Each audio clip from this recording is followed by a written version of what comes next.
What's going on everyone? In today's video I'm going to show you how to fix Galaxy A56 screen not responding to touches. So let's start the video. First of all, restart your device.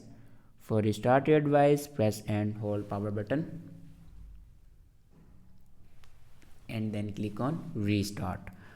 After restart your device, then remove your screen protector and update a new one protector. After update a new one protector, then open settings and scroll down and click on software update. Now here you can check your latest version will be updated or not. If it doesn't update to latest version, then update it to latest version.